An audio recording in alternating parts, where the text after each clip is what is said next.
ಅಂಬೇಡ್ಕರ್ ಒಂದು ಹೆಸರಲ್ಲ, ಅಂಬೇಡ್ಕರ್ ನಮ್ಮ ಪ್ರತಿಯೊಬ್ಬ ಭಾರತೀಯನ, ಪ್ರತಿಯೊಬ್ಬ ದಲಿತನ ಉಸಿರು. ಸಂವಿಧಾನವನ್ನೇ ನಿಲ್ಲಿಸುವಂಥದ್ದು, ಅಂಬೇಡ್ಕರ್ ಅವರನ್ನು ಹೀನಾಯ ಮಾಡುವಂಥ ಒಂದು ಗೃಹ ಸಚಿವರು ಇದ್ರೆ ಇದು ದೇಶ ಅಪಾಯ ಸ್ಥಿತಿಗೆ ಹೋಗ್ತಾ ಇದೆ. ನಮ್ಮ ರಕ್ತದ ಕಣದಲ್ಲೂ ಡಾಕ್ಟರ್ ಬಾಬಾ ಸಾಹೇಬ್ ಅಂಬೇಡ್ಕರ್ ಅವರ ಹೆಸರೇ ಇದೆ. ಇವತ್ತು ಈ ದೇಶದ ಪ್ರಧಾನಿ ಆಗಲಿ, ಈ ದೇಶದ ರಾಷ್ಟ್ರಪತಿ ಆಗಲಿ, ಈ ದೇಶದ ಗೃಹ ಮಂತ್ರಿ ಆಗಲಿ, ಯಾವುದೇ ಒಬ್ಬ ಜನಪ್ರತಿನಿಧಿ ಆಗಲಿ, ಈ ಬಾಬಾ ಸಾಹೇಬ್ ಅಂಬೇಡ್ಕರ್ ಅವರ ಋಣ ಇದೆ. ಅಂಬೇಡ್ಕರ್ ಅಂಬೇಡ್ಕರ್ ಅಂಬೇಡ್ಕರ್ ಅಂತ 100 ಬಾರಿ ಹೇಳೋ ಬದಲು ದೇವರ ಹೆಸರನ್ನು ಹೇಳಿದ್ರೆ ಸ್ವರ್ಗ ಸಿಗ್ತಾ ಇತ್ತು ಅಂತ ಹೇಳ್ತಾ ಇದ್ದಾರೆ. ಇವತ್ತು ನಮ್ಮ ರಕ್ತದ ಕಣದಲ್ಲೂ ಡಾಕ್ಟರ್ ಬಾಬಾ ಸಾಹೇಬ್ ಅಂಬೇಡ್ಕರ್ ಅವರ ಹೆಸರೇ ಇದೆ.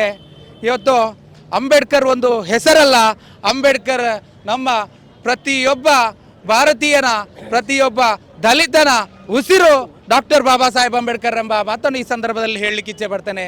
ಪ್ರತಿಯೊಬ್ಬರಿಗೂ ಸಾಮಾಜಿಕ ನ್ಯಾಯ ಕೊಟ್ಟಿದ್ರೆ ಅದು ಡಾಕ್ಟರ್ ಬಾಬಾ ಸಾಹೇಬ್ ಅಂಬೇಡ್ಕರ್ ಅವರು ಕಾರಣ.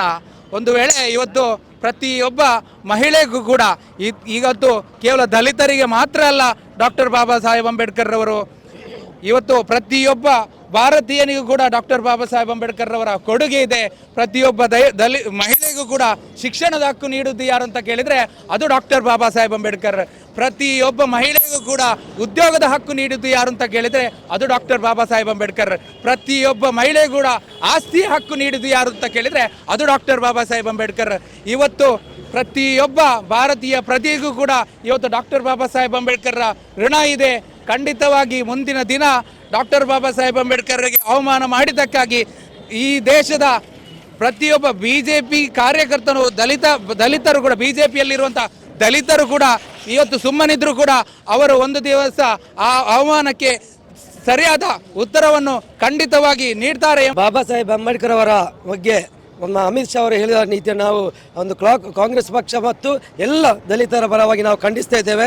ಯಾಕಂದರೆ ದೇಶ ಅಪಾಯದ ಸ್ಥಿತಿಗೆ ಹೋಗ್ತಾ ಇದೆ ಎನ್ನುವಂಥ ಒಂದು ಭಯಾನಕವಾಗಿ ಆಗ್ತದೆ. ಯಾಕಂದರೆ ಸಂವಿಧಾನವನ್ನೇ ನಿಲ್ಲಿಸುವಂಥದ್ದು, ಅಂಬೇಡ್ಕರ್ ಅವರನ್ನು ಹೀನಾಯ ಮಾಡುವಂಥ ಒಂದು ಗೃಹ ಸಚಿವರು ಇದ್ರೆ ಇದು ದೇಶ ಅಪಾಯ ಸ್ಥಿತಿಗೆ ಹೋಗ್ತಾ ಇದೆ ಎನ್ನುವ ಮಾತು ಬರ್ತಾ ಇದೆ. ಆ ನಿಟ್ಟಿನಲ್ಲಿ ಈ ಒಂದು ಅಂಬೇಡ್ಕರ್ ಅವರ ಬಗ್ಗೆ ಅವಹೇಳನ ಮಾಡಿದ್ದಕ್ಕೆ ನಾವು ಅಮಿತ್ ಶಾ ಅವರ ಬಗ್ಗೆ ಉಗ್ರವಾಗಿ ಖಂಡಿಸ್ತಾ ಇದ್ದೇವೆ. ಸಮಾಜವನ್ನು ಒಡೆದು ಹಾಳುವ ನೀತಿಯನ್ನು ಅವರು ಅನುಸರಿಸಿದ್ದಾರೆ.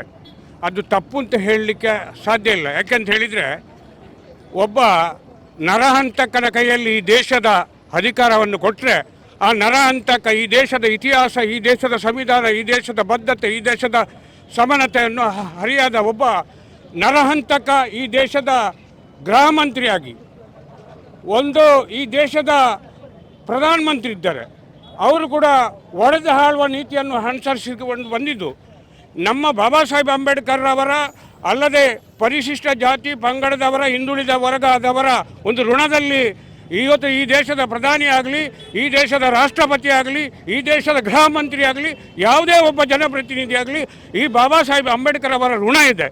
ಈಗ ಏನಾಗಿದೆ ಅಂತ ಹೇಳಿದರೆ, ಇದು ಪಾಶ್ಚಾತ್ಯ ದೇಶದ ಒಬ್ಬ ಈ ಯಾರು ನಮ್ಮ ವಿರೋಧಿಗಳು ಅಂತ ಹೇಳಿದರೆ ಈ ದೇಶದಲ್ಲಿ ಇದ್ದಾರೆ. ಕೊಲೆಗಡಕರ ಕೈಯಲ್ಲಿ ಯಾವತ್ತು ಅಧಿಕಾರ ಸಿಗ್ತದೆ, ಆ ಅಧಿಕಾರ ಕೊಲೆಗಡಕರ ಕೈಯಲ್ಲಿ ಅಧಿಕಾರ ಸಿಕ್ಕಿದರೆ ಈ ದೇಶದ ತ್ಯಾಗ ಮನೋಭಾವನೆ ಒಂದು ಎಲ್ಲ ಸರ್ವಸ್ಸನ್ನು ಕಳ್ಕೊಂಡವರ ಈ ದೇಶ ಪ್ರೇಮಿಗಳ ಅವರನ್ನು ಏನು ಲೆಕ್ಕಿಸದೆ ಇವತ್ತು ಅವರು ಮನದಿಂದ ಮೆರೀತಾರೆ. ಈ ದೇಶ ಇದು ಯಾವತ್ತು ಸಹಿಸಿಕೊಳ್ಳೋದಿಲ್ಲ. ಒಂದು ದಿವಸ ಅವರು ಕೆಳಗೆ ಇಳಿಯುವಾಗ ಇವರ ದರ್ಪ, ಇವರ ಸುಖ ಸಂಪತ್ತು ಎಲ್ಲ ಇವತ್ತು ಏನಾಗಿದೆ ಅಂತ ಹೇಳಿದರೆ ಎಲ್ಲ ವಿದೇಶದಲ್ಲಿ ಇಟ್ಟುಕೊಂಡು ನಮ್ಮ ಋಣದಿಂದ ಬದುಕ್ತಾ ಇದ್ದೀವಿ ಅಂತ ಒಂದು ಕಿಂಚಿತ್ತು ಅವರಿಗೆ ಜ್ಞಾನ ಇಲ್ಲದಿಂದ ಇಂಥ ಕೊಲೆಗಡಕರ ಕೈಯಲ್ಲಿ ದೇಶ ಅಧಿಕಾರ ಬಂದರೆ ಇದೇ ರೀತಿ ಆಗೋದಲ್ಲದೆ ಬೇರೆ ಏನನ್ನು ನಾವು ಒಳಿತನ್ನು ಕಾಣಲಿಕ್ಕೆ ಸಾಧ್ಯ ಇಲ್ಲ ಅಂತ. ಇವತ್ತು ಅಮಿತ್ ಶಾ ಯಾವ ರೀತಿಯಲ್ಲಿ ನಮ್ಮ ದಲಿತ ಸಮುದಾಯವನ್ನು ಕಾಲು ತುಳಿತಕ್ಕೆ ಮಾಡ್ತಿದ್ದಾರೋ ಅದನ್ನು ನಾವು ಖಂಡಿತವಾಗಿಯೂ ಜೈ ಭೀಮ್ ಸೇನೆ ಹಾಗೂ ಕಾಂಗ್ರೆಸ್ ಪಕ್ಷ ಖಂಡಿಸ್ತೇವೆ ಅಂತ ಹೇಳಕ್ಕೆ ಇಷ್ಟಪಡ್ತೀನಿ. ಒಬ್ಬ ಗಡಿಪಾರ ಆಗಿದ್ದವನು ವಾಪಸ್ಸು ಅವನಿಗೆ ಇದು ಅಂಬೇಡ್ಕರ್ ಸಂವಿಧಾನ ಮುಖಾಂತರ ಅವನು ಬಂದಿದ್ದಾನೆ ವಾಪಸ್ಸು ರಾಜಕೀಯಕ್ಕೆ. ಅವನು ದೇಶ ಆಳುವ ವ್ಯಕ್ತಿ ಅಲ್ಲ ಅಂತ ನನಗೆ ಅನಿಸಿಕೆ. ಅಂಬೇಡ್ಕರ್ ನಮ್ಮ ಪಂಚಪ್ರಾಣ, ಅವರ ರಕ್ತದಲ್ಲಿ ನಾವಿದ್ದೇವೆ. ಅವರಿಗೆ ಬೈದರೆ ನಾವು ಸುಮ್ಮನೆ ಇರಗಿಲ್ಲ.